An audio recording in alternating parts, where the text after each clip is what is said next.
Hi everyone, అందరికీ good morning. Welcome to our channel Shri Padma talks. ఈరోజు ఎటో వెళ్ళిపోయింది మనసు సీరియల్ ఎపిసోడ్ బాగుంది ఫ్రెండ్స్. ఇక సీరియల్లోకి వెళ్ళిపోదాం. నిన్న సీరియల్ కంటిన్యూషన్ అనమాట. అంటే రామలక్ష్మి సీతాకాంత్ కారులో వస్తూ ఉంటారు. అయితే సీతాకాంత్ డల్గా ఉంటాడు. సరే, తన డల్నెస్ని పోగొట్టడం కోసం తనకి ఏదో ఒకటి చేయాలి అని చెప్పి బయటికి కారులో నుండి బయటికి దిగి ఐస్ క్రీమ్ తీసుకొచ్చి సీతాకాంత్కి ఒక ఐస్ క్రీము, ఒక ఐస్ క్రీము, అంటే రామలక్ష్మి ఒక ఐస్ క్రీము తింటాడు. ఇంకా తింటూ ఉంటుంది రామలక్ష్మి. సార్ మీరు తినండి అని అంటుంది. ఇంకా డల్గా ఉంటాడు సీతాకాంత్. సరే, ఇంకా ఏం చేయాలి అని అనుకుంటూ ఉంటుంది. ఈ లోపు అంటుంది అనమాట సీతాకాంత్తో రామలక్ష్మి, సీత సార్ మీరు జరగదు అనే ఏదైనా విషయము మీ లైఫ్లో జరిగిందా? ఒకవేళ జరిగితే ఆ విషయాలన్నీ గుర్తు తెచ్చుకోండి సార్. మీరు మొత్తం ఈ టెన్షన్ నుండి మీరు రిలాక్స్ అయిపోతారు అంటది. సరే అని చెప్పి ఇలా కళ్ళు మూసుకొని తను ఆలోచించుకుంటుంటాడు. అంటే ఆలోచించుకుంటుంటే రామలక్ష్మితో పెళ్లి జరగటం, తాళి కట్టడం, పూలదండలు వేయటం ఇవన్నీ గుర్తు చేసుకుంటాడు. ఈలోపు నవ్వుతూ కళ్ళు తెరుస్తాడు. ఈలోపు రామలక్ష్మి అంటది, ఏంటి మీ పెదేల మీద చిరునవ్వు వచ్చింది అంటే మీరు జరగదు అనే విషయం జరిగింది అనమాట అని చెప్పేసి అంటూ ఉంటుంది. ఈలోపు సీతాకాంత్ తన మనసులో అనుకుంటాడు, అవును రామలక్ష్మి, నువ్వంటే నాకు చాలా ఇష్టం, నిన్ను నేను ప్రేమిస్తున్నాను, కానీ నువ్వు నా జీవితంలోకి రావేమో అనుకున్నాను, కానీ నువ్వు నా జీవితంలోకి వచ్చావు, అదే రామలక్ష్మి అని అనుకుంటూ ఉంటాడు. సరే సార్, నాకు అర్థమైంది, మీరు నవ్వుతున్నారు, సరే ఇప్పుడు మీకు హ్యాపీయే కదా, మీరు ఐస్ క్రీమ్ తినండి అని చెప్తుంది. అప్పుడు ఐస్ క్రీమ్ తింటూ ఉంటాడు. వీళ్ళిద్దరు ఐస్ క్రీమ్ తిని ఇంటికి వచ్చేస్తారు. కట్ చేస్తే సందీప్ వాళ్ళ ఆవిడ అటు ఇటు తిరిగేస్తూ ఉంటుంది. వస్తే సందీప్ వస్తాడు. ఏమండి ఏమండి ఏమండి ఏమండి నేను ఒక సీరియల్ చూశాను, అందులోని ఒక హీరో ఓవర్ యాక్షన్ చేస్తుంటే, ఒక పెద్ద ఇద్దరు హీరోలు అనమాట, పెద్ద హీరో ఓవర్ యాక్షన్ చేస్తుంటే చిన్న హీరో మెయిన్ రోల్లోకి వచ్చేసాడు, మెయిన్ రోల్లోకి వచ్చేసాడండి అంటది. ఇప్పుడు ఈ సీరియల్ గోల్ అంతా నాకెందుకు చెప్తున్నావే అంటాడు సందీప్. అంటే అలాగే ఇప్పుడు అదే కదా, ఇప్పుడు ఏముంది బావగారు పెద్ద ఈ సీ మీ మీ సీరియల్‌లో అంటే మీ ఫ్యామిలీలో బావగారు పెద్ద. ఆయన పక్కకెళ్ళిపోయారు. మీరు చైర్మన్ అయిపోతున్నారు కదా! అందుకనే నేను చెప్తున్నాను అని చెప్తది. ఏవండీ ఏవండీ మీరు చైర్మన్ అయిపోతే నేను ఈ ఇంటికి యజమానురాలిని అయిపోతాను. అప్పుడు అందరూ కూడా ఏమనుకుంటారు, నా మాట లెక్క చేయాలి అని అనుకుంటే నాకు మంచి బట్టలు, మంచి నగలు కొనండి. లేదంటే అందరూ నన్ను లెక్క చేయరండి. ఇప్పుడు సీతాకాంత్ వాళ్ళ ఆవిడ అంటే రామలక్ష్మి అక్కయ్య ఉన్నారు కదా! ఆవిడ మంచి చీరలు కడుతది, మంచి నగలేసుకుంటది. అందుకే ఆవిడ మాట అందరూ వింటారు. అలాగే నేను కూడా మొన్న చూడండి మీరు బంగారం దొబ్బేశారు కదా! అలాంటి నగలు చేయించండి అంటది. ఓయ్ బాబోయ్! ఏంటే బాబు, నేను ఎప్పుడో బంగారం దొబ్బేసింది ఇప్పుడు గుర్తు చేత్తావేంటి? నీకేమన్నా పిచ్చా అంటే, మీకు అలా గుర్తు చేస్తేనే నాకు కొంటారండి నగలు. ప్లీజ్ ప్లీజ్ కొనండి. అప్పుడు నేను ఆ చీరలు, నగలు కొనుక్కొని అప్పుడు వేసుకుని అవన్నీ అప్పుడు నేను బయటికి మనిద్దరం హనీమూన్‌కి వెళ్దామండి అంటది.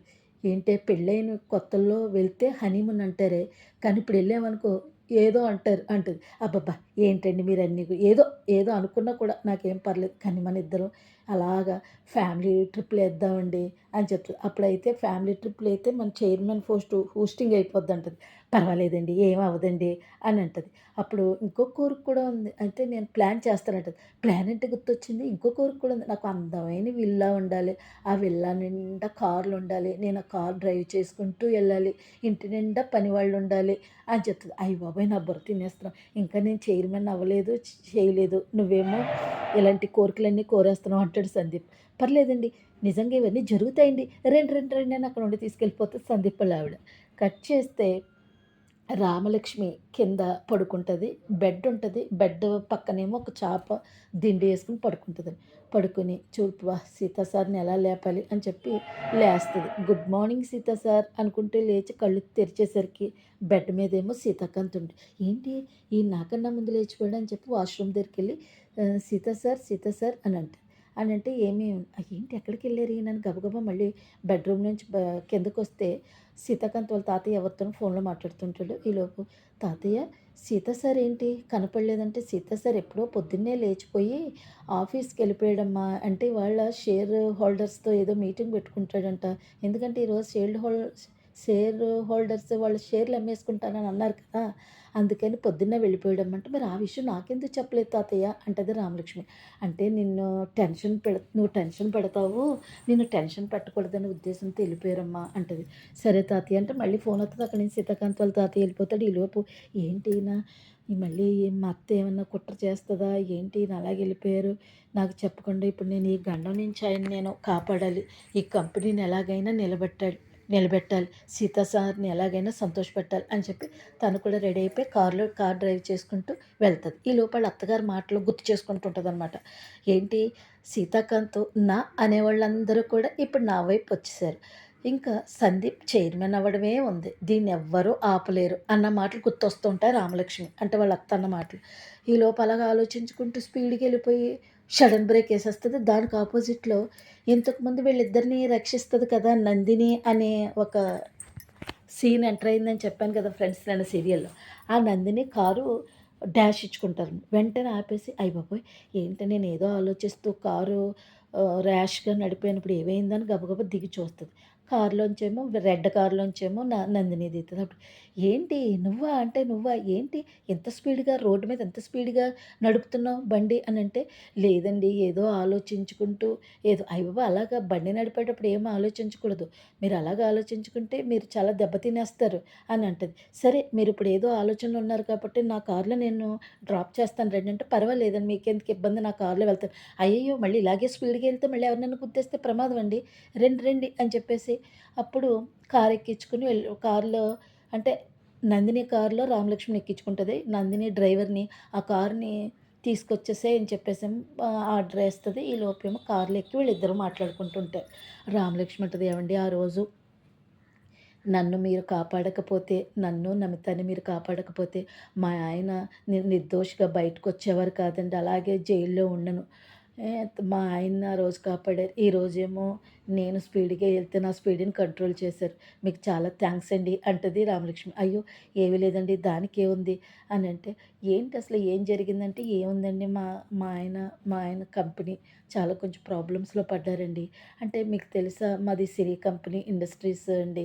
వాళ్ళ ఆయన ఓనర్ సీతాకాంత్ మా హస్బెండ్ అంటే, ఓహ్! ఓహ్! ఓహ్! విన్నాను. ఆ కంపెనీకి చాలా పేరు ప్రతిష్టలున్నాయి.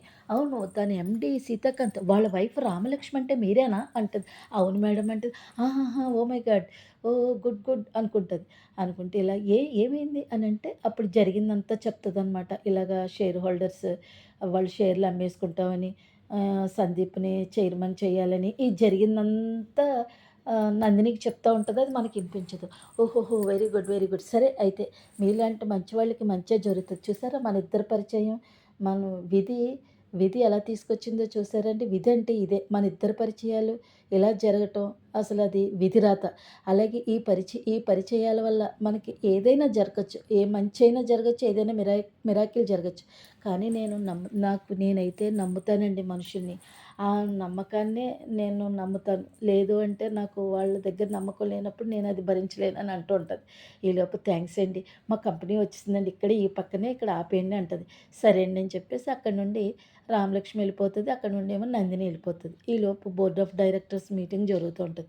ఈలోపు అలా కాదండి అని చెప్తూ ఉంటాడు. పాపం కన్విన్స్ చేస్తూ ఉంటాడనమాట సీతాకాంత్. అది కాదండి మేము కన్విన్స్ అవ్వం. మీ తమ్ముడే కదా! మీ తమ్ముడిని చైర్మన్ చేయడానికి మీకెందుకు అభ్యంతరం? ఎందుకంటే మీరు ఈ కంపెనీ మా పెట్టుబడులన్నీ లాభాల్లోకొస్తాయి కదా! అతను పెడితే అని చెప్పేసి అంటూ ఉంటాడు. అనంటే ఏంటి ఒక్కొక్కసారి అంటే మా నిర్ణయంని మీరు ఏకీభవించలేనప్పుడు మీ నిర్ణయాన్ని మేము ఏకీభవించలేము అని చెప్పేసి చెప్పేస్తుంటాడనమాట ఒకడు. అంటే సందీప్ వాళ్ళ అమ్మకి ఇన్‌ఫ్లూయెన్స్ అవుతాడు కదండీ ఒకడు. అతననమాట. అయితే సరేనన్నాడు. సరే అయితే నా తమ్ముడిని చైర్మన్ చేసేయటానికి నేను ఒప్పుకున్నాననేమో సీతాకాంత్ అంటాడు. అప్పుడు అప్పుడు ఆళ్ళమ్మ ఇద్దరు మాట్లాడుకుంటారు తల్లి కొడుకు. నువ్వు ఈ సామ్రాజ్యానికి చక్రవర్తివయిపోయావురా! ఇంక నిన్నెవరు ఆపలేరు అనేమో సందీప్ వాళ్ళమ్మ అంటది. సరే అమ్మ అంటది.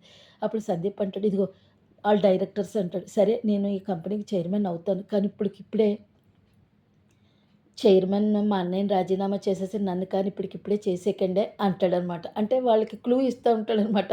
అని అన్నాడికి అలా కుదరదండి ఇప్పుడే చేసేయాలి. మేము మళ్ళీ ఇంకొకసారి అయితే కుదరదు. మాకు ఇప్పుడే చేసేయాలని మళ్ళీ ఇబ్బంది పెడతాడు ఆ బోర్డ్ ఆఫ్ డైరెక్టర్‌లో ఒకతను. సరే ఇవ్వండి సోమిరెడ్డి గారు మీరు పేపర్స్ ఇస్తే నేను చేసేస్తాను అని అంటాడు. అప్పుడు తీసుకొని పేపర్ ఇచ్చుకొని సంతకం పెడదామంటే, ఆగండి ఇంకొకసారి ఆలోచించండి అంటే అక్కడికి రామలక్ష్మి వచ్చేస్తదనమాట. రామలక్ష్మి వచ్చేసి అక్కడికి ఏంటండి ఈ కంపెనీ నుండి లాభాలు పొందారు మీరు. లాభాలు పొంది ఇప్పుడు ఆయన కష్టం వచ్చినప్పుడు మీరు ఉండట్లేదు. అలాంటోళ్ళతో మనకేంటి చెప్పండి? మీకు మీ మంచి వాళ్ళకి ఎప్పుడు దేవుడు ఉంటాడు. మీకు దేవుడు ఏదో మంచి చేస్తాడు. ప్లీజ్ మీరు పెట్టకండి. ఎందుకంటే మీరు పెట్టే ఈ ఒక్క సంతకంతో ఈ కంపెనీ నుండి మీరు దూరం అయిపోతారండి. తర్వాత మీరు అనుకుంటున్నట్టు మన కంపెనీలో చేస్తున్న వర్కర్స్ రోడ్డు మీద పడిపోతారు అని అంటున్నారు కదా! నిజంగానే మీరు సంతకం పెడితే ఆ వర్కర్స్ రోడ్డు మీద పడిపోతారండి. కనీసం ఒక్కసారి ఆలోచించండి అని అంటాడు. అంటే ఇంక నేను ఆలోచించేది ఏమీ లేదు. ఇప్పుడు నష్టాలు వచ్చేస్తది. మన కంపెనీ నష్టాల్లో పడిపోతది. ఇప్పుడు నన్ను ఆపకు రామలక్ష్మి అని అంటాడు సీతాకాంత్. అప్పుడు సీతాకాంత్ వాళ్ళ తాతయ్యతో, "తాతయ్య గారు మీరైనా చెప్పండి" అని పాపం సీతాకాంత్ వాళ్ళ తాతయ్యనంటే, "ఇంక టైం దాటిపోయిందమ్మా. ఇంకా చేతుల్లోంచి దాటిపోయిందమ్మా. ఈ పరిస్థితుల్లో నేనేం చెప్పలేనమ్మా" అనేమో సీతాకాంత్ వాళ్ళ తాతయ్య అంటాడు. ఈలోపు సంతకం పెడతా ఉన్నప్పటికి, "ఆగండి సీతాకాంత్ గారు" అని వస్తది ఒకామె. అది చెప్పాను కదండీ నిన్న తరువాయి భాగంలో ఒక ఆమె వత్తదని చెప్పి. ఆమె ఎవరో కాదు నందిని వాళ్ళ పిఏ అనమాట. వచ్చి, "సీత సార్ నేను ఎన్ఎస్‌కే కంపెనీ నుండి వచ్చానండి. మీ కంపెనీకి చాలా పేరు ప్రతిష్టలున్నాయి. మీ షేర్స్ అమ్మేస్తున్నారనే విషయం మాకు తెలిసింది. అందుకని మేము ఆ షేర్స్ కొనడానికి మేమొచ్చాము. అందుకని మీలాంటి పెద్ద కంపెనీతో మేము ట్రావెల్ చేయాలనుకుంటున్నాం. మేము ఎక్కువ పెట్టుబడి పెడతాం మీ కంపెనీలో. అందుకని దయచేసి ఆ షేర్లన్నీ మాకు అమ్మేయండి. అలాగని మీరు మాకు అమ్మకుండా ఇంకొకళ్ళకి ఎవరికైనా అమ్మితే అది కుదరదు, అది జరగదు" అనేమో చెప్తూ ఉంటది నందిని పిఏ. ఇంక వాళ్ళందరూ విని అలా షాక్ అయిపోతారు అంతే. అంతే ఫ్రెండ్స్ ఈరోజు ఎపిసోడు. రేపు ప్రోమోలో ఏం చూపించారు అంటే సందీప్, వాళ్ళమ్మ ఇద్దరు ఏంట్రా మనం ఒకటనుకుంటే ఇంకోటయింది అనుకుని వచ్చేస్తారు. ఈలోపు అక్కడ బర్త్‌డే కేకు మొత్తం అదంతా బెలూన్స్ తోటి డెకరేట్ చేస్తది రామలక్ష్మి. ఈలోపు సీతాకాంత్ వస్తాడనమాట. వచ్చి, "ఏంటి రామలక్ష్మి ఇంత హడావిడి చేస్తున్నావు?" అంటే, "మీ బర్త్‌డే కదా సార్ ఈరోజు" అంటే, "నా బర్త్‌డే నీకెలా తెలుసు?" అని అడుగుతాడు. "సార్ మంచి వాళ్ళని గుర్తుపెట్టుకునేటప్పుడు మంచి పనులు చేసేవాళ్ళని గుర్తుపెట్టుకుంటాం కదా! వాళ్ళ బర్త్‌డేలు కూడా అలాగే గుర్తుపెట్టుకుంటాం కదా సార్. అది కూడా తెలుసుకోవటం అంత కష్టం కాదు కదా!" అని అంటే అలా చూస్తుండిపోతాడు. ఈలోపు హ్యాపీ బర్త్‌డే సీత సార్ అని చెప్పి పాడుతూ ఉంటది. ఈలోపు కేక్ కట్ చేసి రామలక్ష్మి నోట్లో పెడతాడు. అంతే ఫ్రెండ్స్ ఇది తరువాయి భాగం. Please friends like, subscribe, comment చేయండి. Bye friends.